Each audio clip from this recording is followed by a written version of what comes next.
શું તમે આવકવેરા રિટર્ન ભરેલ છે અને હજુ સુધી તમને રિફંડ મળેલ નથી? તો નીચેની માહિતી તમારા માટે છે. ઘણા ટેક્સ પેયર્સ આશ્ચર્યથી ખબર પાડે છે કે આ વર્ષે રિફંડમાં આટલો વિલંબ કેમ. CBDTના ચેરમેન રવિ અગ્રવાલે આ વિશે સ્પષ્ટ જવાબ આપ્યો છે. અમે નાનારા રિફંડને પ્રાયોરિટી આપીએ છીએ. નવેમ્બર-ડિસેમ્બર સુધીમાં તે મળી જશે.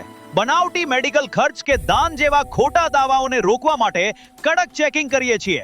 ચેરમેન અનુસાર નાના અને વૈદિક રિફંડ 50,000 રૂપિયા સુધીના નવેમ્બર અંત કે ડિસેમ્બર 2025 સુધીમાં મોટા ભાગના લોકોને મળી જશે. મોટા રિફંડ 10 લાખ રૂપિયાથી વધુ અથવા જેમાં શંકા હોય તેવા કેસોની વધુ તપાસ ચાલુ છે. આ વિલંબના મુખ્ય કારણો: 700 કરોડ રૂપિયાના ખોટા દાવા પકડાયા, જે માટે AI આધારિત KIA કડક તપાસ અને 7 કરોડ 50 લાખ ITR માંથી 1 કરોડ 88 લાખ હજુ પ્રોસેસ થયા નથી.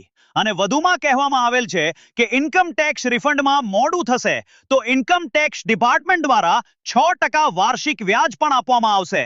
રિફંડ સ્ટેટસ તપાસો અને ધીરજ રાખો. નવેમ્બર-ડિસેમ્બરમાં આવી જશે. વધુ અપડેટ માટે ફોલો કરો.